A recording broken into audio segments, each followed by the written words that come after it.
Hey guys, I'm your host Smitha. Hello everybody. I have Ryan Johnson with me today. He is from Minneapolis. He's a single father, 100% custody with his daughter. His daughter is 11 years old, and he is right about 40% of the time. And he is a host of massive life-changing value podcast. Welcome to the show, Ryan. Thank you for being here to share your story with us. Hey, thank you so much for bringing me on. I really appreciate it. Thank you very much for the invite. That's super cool of you.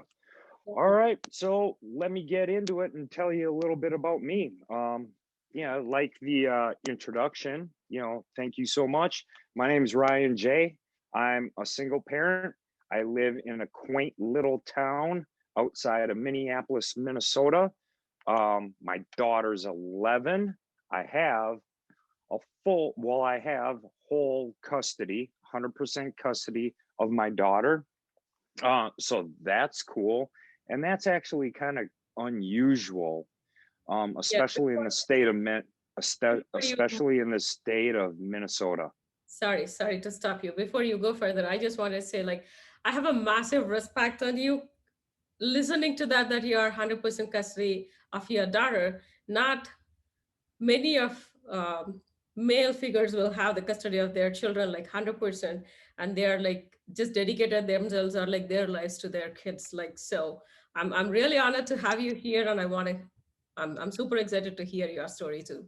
Please. Yeah, thank you so much. That's cool. That's cool. Well, when it comes to the custody aspect, when it was that time in the courts and when I was dissolving the relationship with my now ex-wife, um, there was really actually no other way to go. Like it made sense that I have custody of her. It just made sense. And I'm blessed that the courts saw it that way. And I was ready. And well, who's really ready for anything, actually? I Yep. mean, you're never really ready.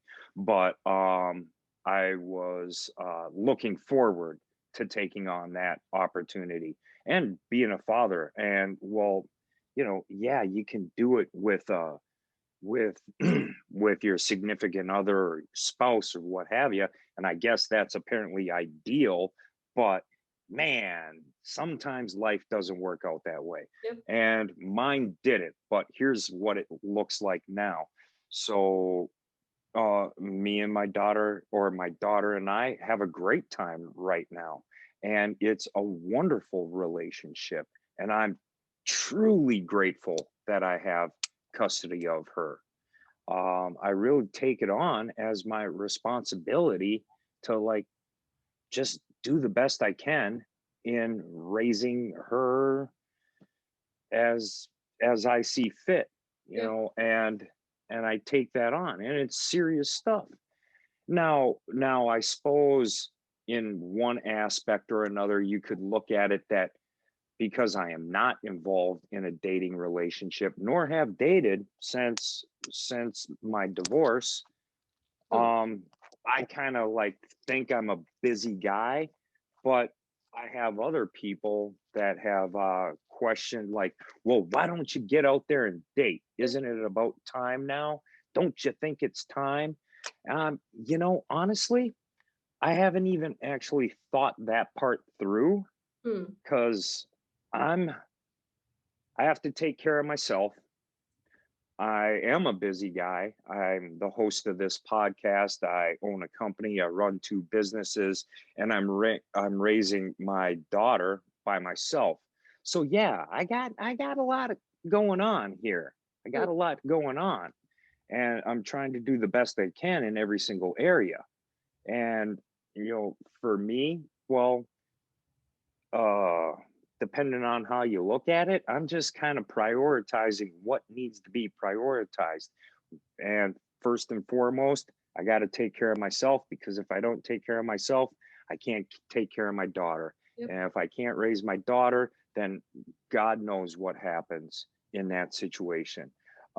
So you know, it's really, really single-minded focus on taking care of what needs to be taken care of. Yep. And hey, one point in time in my life, yeah, I'm sure I will get back into the dating scene and that sort of deal, but I'm not pressured or putting pressure on myself to come to that spot. Mhm. So so that's where I'm at now. I don't know if that was a digression from what we were talking about or Oh, not. even I wanted to ask about that, like, because even for me, I'm a single parent. I'm single parent more than like a decade right now. And Mhm. even I have been asked the same question, like, yeah, why haven't you been dating, or like, do you want to get married or something? As you mentioned, yes, priorities change, and it depends on like what we are interested in at that point of time. You never know. So it's not Yeah. like, yeah, we are keeping that out, or like if we wanted to have that in, it's just like that's not in our plate right now. Yeah. Yeah. Correct. Correct. And much respect to you on you and your situation and the excellent job that you're doing. You know, highly respected for that. I look up to you for that. Um, okay, so I want to talk about homeschooling for a second, and Well, I feel like this is a good way to go. It's a good segue into this conversation, because of what we've all been dealing with worldwide with the pandemic. My daughter has been homeschooled since March of this year. It started off in March. Now, when it first started, it was like, it seemed like kind of an experiment type thing. The school district didn't know what they were doing. And oh my gosh, zombie apocalypse. What do we do? Everybody's homeschooled. Okay. All right. We thought it was a trial type thing that, this will only last for a couple weeks, maybe a month. Fast forward to where we are right now, it hasn't changed.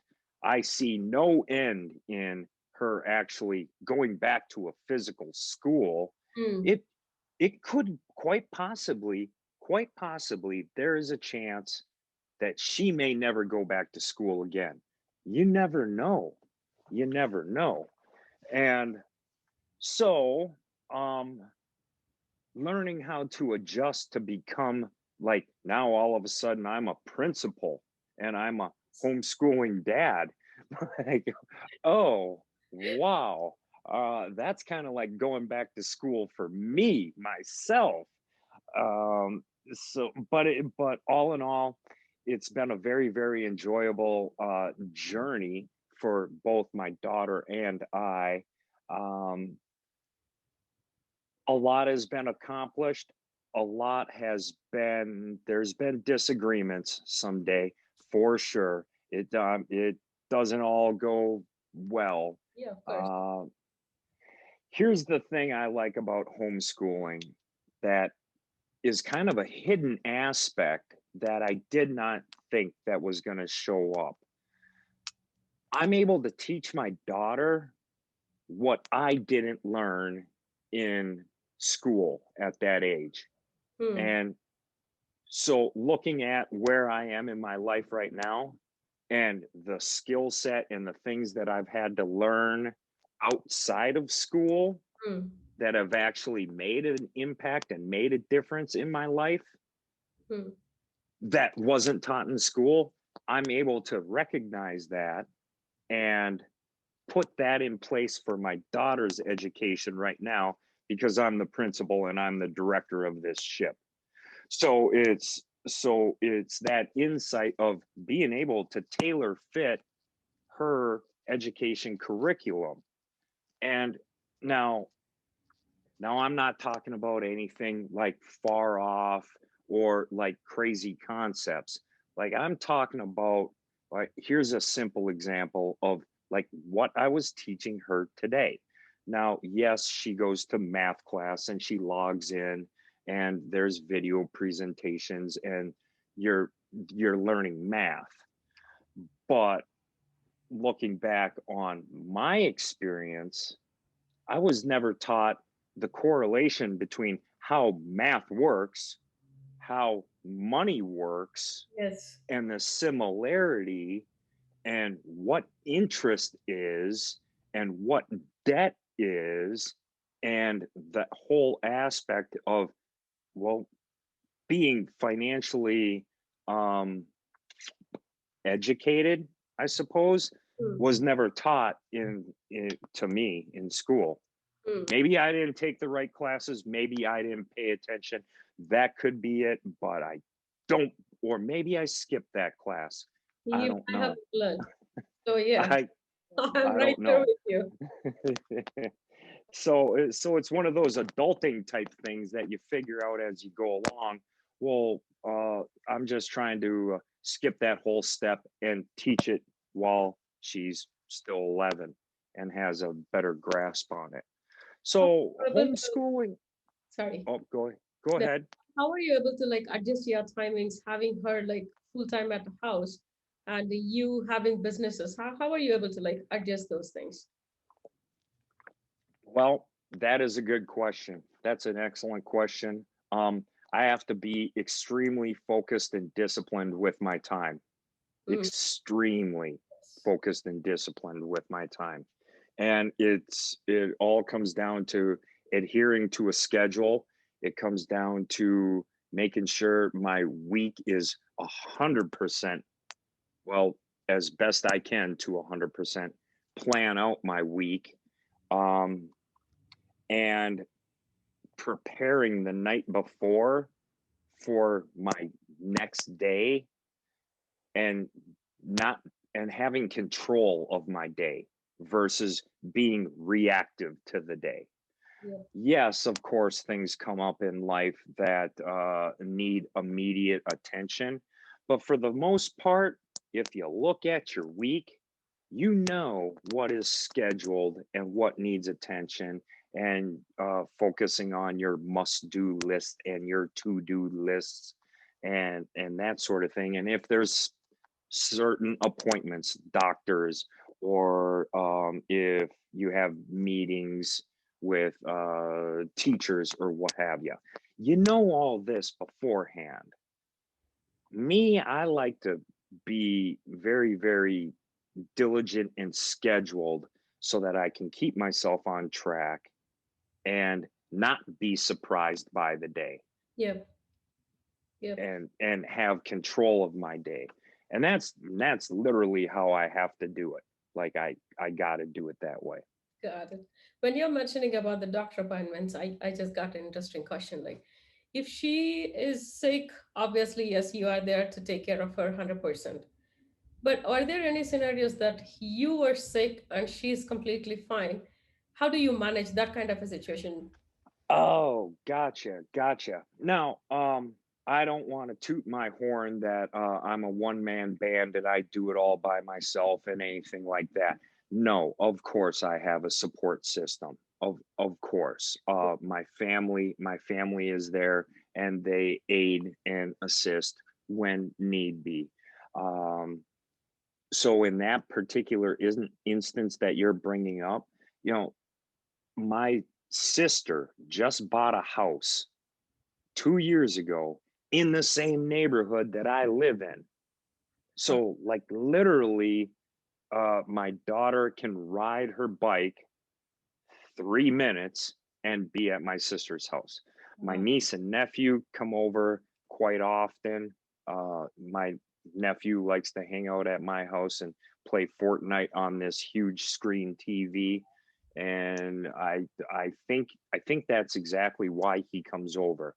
Like, he'll come to eat my food, play Fortnite, and I don't even know if he, like, literally says hi or bye. Like, he just comes in, and but that's cool. And I'm cool with that because the proximity is so close. And so having that is a blessing, that my sister lives so close. yeah. And my daughter can go down there for dinner or to play, or it's a great situation. Were there any situations for you to think of like, okay, my daughter is missing her mother, or like she needs her mother to be here for these kind of a scenario? Do you have any such thoughts anytime?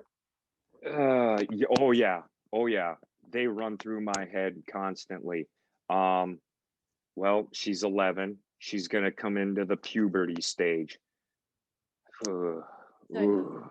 ugh, I know. ugh, I have been there, so yes. ugh. It doesn't matter whether it S- is a girl or a boy, trust me in that stage actually. I I'm I'm on the I'm on the beginning part of that right now. So it's coming. It's coming. It's just not there. But Currently it's there. my son is 20-year-old right now. So yes, I Ah, passed that period. That's why I wanted to ask you in specific, like, yeah, being 100% mom by myself, having a boy going through that puberty, changes through his body, or like any of those things, doesn't matter. Some of the yeah. things were like funny for some of the things. I mean, when he comes back and explained to me, like, yeah, this is what happening with me. And I'm like, okay, fine. I just smile at it and keep going. But something Yeah. I feel like, yeah, it would be, I think it would be better to have another person have this discussion. Yeah. Um, well, now here's what I've been trying to do the whole time, like literally since my daughter was young, is be a good communicator, Yes. and like be open and I would honest agree. the whole time, Yep. the whole time, and have open communication. And I think we're good. I think my daughter and I communicate really, really well in that aspect. Matter of fact, it was sometime this summer when we were taking our walks, because we take a daily walk every day. We'll walk around the neighborhood for about 25, half hour, whatever, just take a walk. One, you're getting your exercise, so everybody needs that. Two, it's outdoors, usually it's nice out. And it's a good opportunity for just like communication and connection. So, it's like three benefits in one. I still do that with my son. We take our dogs and walk. Yeah, that's cool. That's cool. And it's quality time. It's quality time. Now, we don't necessarily solve the world's problems or anything like that, or nor are the conversations super deep, not usually, but that doesn't matter. On one of these walks, she did mention, she was like, "Dad, if you wanted to get a girlfriend, I'd be all right with it." And I said, I'm like, So "Oh, cool of her. w- wow. That's kind of out of the blue there. What brought that on?" She didn't have an answer. She's like, "Well, I know you and mom aren't together anymore, and you don't really hang out with anybody. I mean, you hang out with me, but you should have a girlfriend." I'm like, you are kind of like priority number one here. So, but thank you for your endorsement on that. Thank you. I It was the appreciate same that. conversation I had with my son, but not at 12 years old, but like what, 6 months to a year around, we had that conversation. He was like, you never go out, you never hang out with friends, you don't have any other life apart from me. If you are really thinking about that, you have to understand I'm there with you no matter what happens. My culture, they don't allow any of these things. If you are married to one person, if something happened, that is it. Nobody Yep. even want to talk to you about like, yeah, do you want to date, or like, do you want to continue your life? Nothing like that. So my son was telling that to me right in front of my mom, saying like, grandma, if you are not interested mom being getting married again, I don't want to care about you. It's her life, she has to move on. And she's like this for a long time. Now that hearing that from your daughter, they are really into us too much. It, you know, it was kind of an eye opener, um, and kind of a cool conversation. Um, but probably immediately after that point, uh, I think the conversation I had with her and her dating. was when something a little like this. All right. Tegan, I'm not really worried about you dating because I'm gonna hire a whole team of ex-Navy SEALs to like follow you around. And you're not even gonna know they're there. You're not even gonna be aware that these Navy SEALs are following you.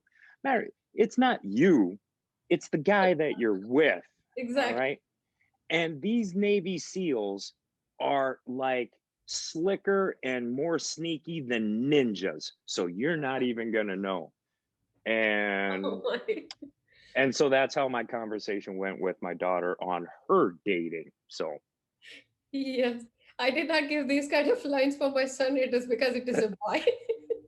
But all yeah, that, but all that I told him is like, you start earning financially, you be well off, so then you can go and date a woman where you understand to respect each other at that point of time. I don't want to right, pay for your dating and you taking some other girl going out and all these things. For initially it wasn't like, he was like, are you serious, mom? And I said like, yes, absolutely serious. But he himself did not really like wanted to go for datings and all these things. He actually understands that I have gone through a lot. I'll be honest, like I've been into a physical abusive relationship. So all that I always tell him is like, learn to respect women first, then you can go on dating. When you will learn to oh, respect, yes. First to get financial independence, then you will understand that part. yeah, yeah. Maybe the financial independence part will totally change how he looks at dating. Hmm. Exactly. That's my whole point. I wish somebody had told me that. Might have changed a whole bunch of things. And now that we are at that point, like, I mean, what actually, if you are okay to share with it, what actually happened with your married relationship? Why did you split? Yeah, I'm totally open and transparent about it. The relationship itself, uh, the best thing that ever happened and came out of that relationship was my daughter. Of course. It it probably should have been a no-go from the beginning. I was in a delicate space in my life. Um, at the beginning of this show, we talked about my addiction. I have an addictive personality. I have dealt with addiction my whole life, and I will forever. My hang up is alcohol. So I'm an alcoholic. All right. I don't drink currently, Yep. and I don't foresee myself in the future doing that because my life is 100% better not doing that. Hmm. And I don't have time for it. Plus, I feel better. So, with that, and that's my part that I brought to it. I'm I'm an alcoholic, and I don't do smart things. So, my choice of women at that point in time were like me. So, Well, it just turned out that my ex was also an addict with addiction issues. hmm. Hers was more of the heroin side. Oh, okay. I don't know anything really about that. You know, like I'm a drunk alcoholic guy. I know booze. Okay, that's my thing. I don't know hard drugs, but with that combination of personalities and behaviors, uh, it's destined to be a dumpster fire. All right. So, yeah, with that situation panning out as it was, her being a drug addict, me being an alcoholic, we were doomed from the get go. And, it became more and more evident that it wasn't going to work out as she progressed in her addiction. And me, I progressed in self healing and getting better and becoming sober and bettering myself and taking that responsibility to heal myself at that point in time. Now it's just oil and water. It's Hmm. not going to mix. not gonna mix.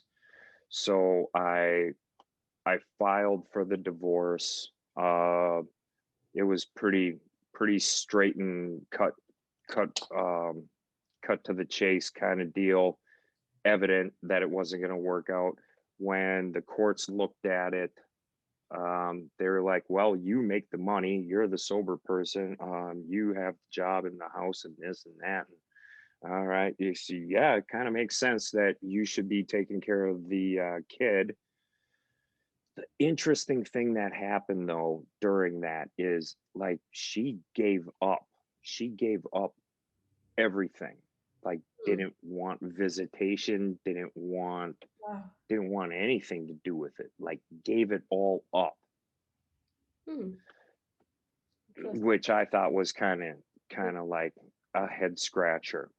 Now, fast forward to where we are today. All right. I don't really speak to my child's mother, but I don't put barricades or fences up or anything of that sort to stop communication from her Hmm. mother. Hmm. If they want to call, chat, Zoom calls, FaceTime, however, open up the communication, fantastic. I'm all for it. I'm all for it because that's not my part to like break that relationship apart. However that looks like. Um, and when she's older, she can decide for herself Yeah. if what course she wants to take in her life. And I'm saying when my daughter's older, she Yeah. can Yeah. decide. Understood. Understood. And when you mentioned that you wanted to sober up for yourself or like stop being an addict, what changed you, or like what is that? Why is that shift of mind in leaving all that and then moving towards this kind of a life? Oh, What it's inspired you to do that? um at I'm going to show you something real quick. One day, one day I woke up and I was just sick and tired of being sick and tired. She is adorable. Can you see that? Yes, All yes, right, she's adorable. that's a picture of my daughter that I took one day when we were out walking in a park, and there's a whole bunch of daisies just Hmm. all over the place. It was a beautiful summer afternoon, probably like 75, and this I snapped this picture. Hmm. Hmm. That is just Wonderful. pure joy on Yes. her face. Pure joy. I woke up one morning, I probably overdid it, hungover, just feeling like crap, in a depression, self loathing, hating myself. And I saw this picture. Hmm. I saw that picture and I'm like, well, okay, enough playing around. It's time to get serious. And that's about it. Wow. Wow. How hard was it for you to come out of it? Being an addict, changing the mind is one thing, and again, like getting your body used to those changes is a different thing. So, how Oh, hard was that journey? it's rough. It's rough. It's tough. It's it's simple. It's Yes. a simple thing to do, but it's not easy. Yep. It's it's a simple step, but it's not easy to do. Yeah, just quit drinking. Quit Yep. doing this quit doing the stupid stuff. Oh, okay, I'm not going to do stupid stuff anymore. Uh, right, right. I still do stupid stuff, but mostly it's my own fault, and I'm not doing it to myself. Like so so that'll never go away. Um, it was it's hard. It took withdrawals from alcohol took me about a solid week before I like got my nerves back without being shaky and whatever. Took about another 3 months just to get my mind right and just to be like more content, more relaxed, more confidence coming back in. And every day, growth is a process in developing yourself. Or for me, it has to be, to keep me grounded, to keep me focused, to be grateful, to show gratitude and love. I have to remind myself to do that every single day. Definitely, definitely it is there.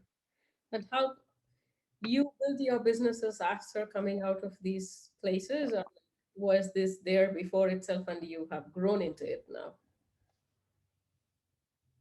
I started my I started my first company 5 years ago. Hmm. 5 years ago, when I was still married, still using, and still a wreck. I'm actually really, really surprised that I started a company in that state. Hmm. Fast forward to where I am today. Now I can run, operate, and manage with a clear mind, direction, um, put in place strategy, know what I'm doing, not fuck too many things up, with a clear mind. Hmm. And that's where building, growing, and scaling has come from. Oh, Only after I got sober. And I remember why I started the company in the first place. Like, strictly for my daughter. hmm. Strictly for my daughter. Matter of fact, I named it after her. Oh, that's nice. Yeah, yeah. I don't know if she knows she's going to get a company later down the road, but whatever. Whether she wants it or just sells it, totally fine by me, but I'm building it for her. What made you to come out and talk about your story these days? And of course, I think your podcast is also related to you coming out and telling your story. What made you, and what do you think your purpose of telling the story out loud to everybody? Well, whether I'm on a podcast sharing about being a single parent, or whether I'm on my podcast and I'm sharing stories about mindset, positivity, and things you can do to get out of a fixed mindset to a growth mindset, whether I'm talking about addiction and overcoming addiction, or whether I'm talking about business principles and business 101, whatever I'm talking about, like, it's me. I mean, that's my story. I've dealt with this. I know about building a business, so I can get on business podcasts and talk about that. I am a single father, and well, here's how I got to where I am now. So I can talk about that. Um, yeah, I've had a messed up mind in the past, but now I know the benefits of gratitude and love and being thankful and rewiring my brain to have a growth mindset. So that's what I dig talking about mindset. I really, really like talking about mindset. So I, my experiences when I talk about addiction, I talk about how I am currently overcoming addiction. So anything I share, like, I do, or have done, or have done it. And here's what I've done to overcome whatever obstacle it is. And here's the journey that I took. And here's what happened where I am now. So that's why do I tell it? I tell my story to be relatable to you, to be relatable to audiences, to be uh, well, it's easier to tell the truth than to make up lies and remember what I lied about. So that's that's my thought on that. When you are talking about this mindset growth thing, do you have any insight that you can share right now with the audience? Like, this is how you can overcome on a situation, or like the stepwise path, or whatever that you wanted to talk about that. Yeah, for sure. Okay, let's dive into mindset here a little bit. I'll share you some basic things. So first off, the very first step is to, like, actually be self-aware and realize what mindset you're in. Yep. like if you are in a fixed mindset, you quite often don't even realize it. All right. Well, what are some examples of being in a fixed mindset? All right. So if any of these characteristics identify with you, you may have a fixed mindset. You're number one, you're not open to advice.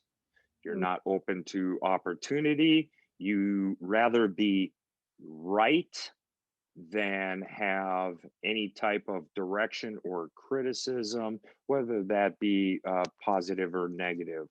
Um, what you believe has been with you your whole life, and you see no other way. And if anybody else disagrees with you, you probably think that they're an idiot. You're not open to communication and real discussion. So, if you identify with any of those, you, my friend, are probably in a fixed mindset.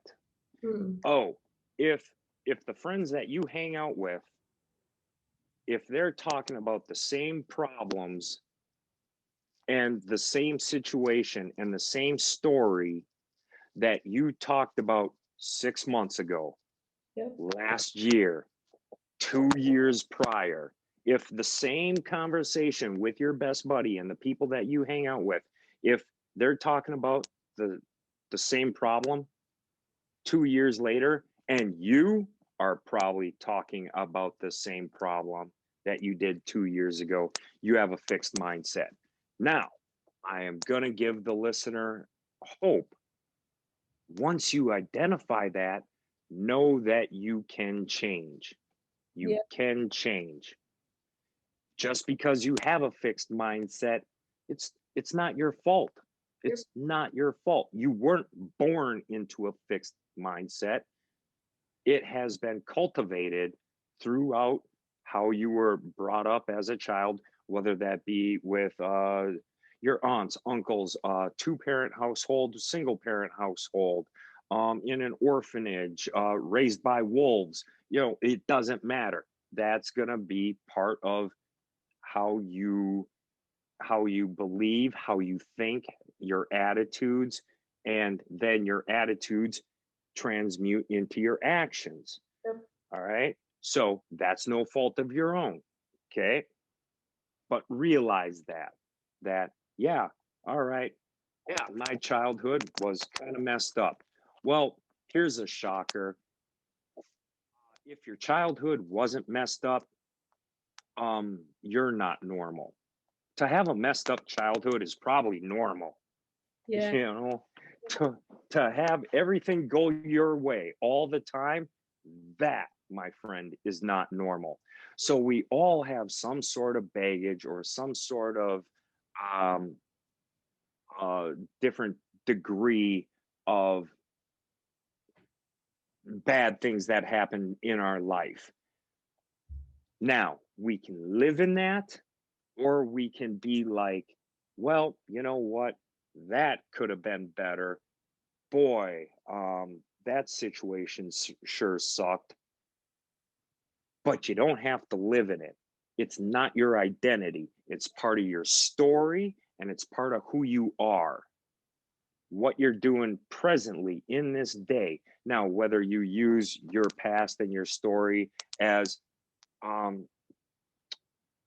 it's going to constantly bring you down and constantly you're going to live in that fear, that depression, that worry, that anxiety, that self-disgust, or whatever that position was in. You can live in it for the rest of your life, but I would highly recommend that you don't do that, because people do need to hear your story, and they love the come up, and they love to hear how you changed, how you took the bad, you know, picked yourself up, dusted yourself off, and continued on to grow Yep.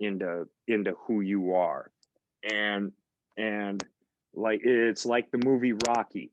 Oh, he starts off as a bum and an underdog, and then he comes up and he trains hard and he puts in the work, and then he gets into the ring and he ends up becoming the champion. All right, that's the come up. Yep. Everybody has a come up story. Everybody has a come up story. And I highly suggest that you share your story. That's why I like sharing my story. Maybe it's identifiable, maybe people can relate, but if I can do it and I'm an average guy, like I'm super average. If an average guy like me can do it, man, anybody can. And stories are the best way to give hope, and if people can identify with it,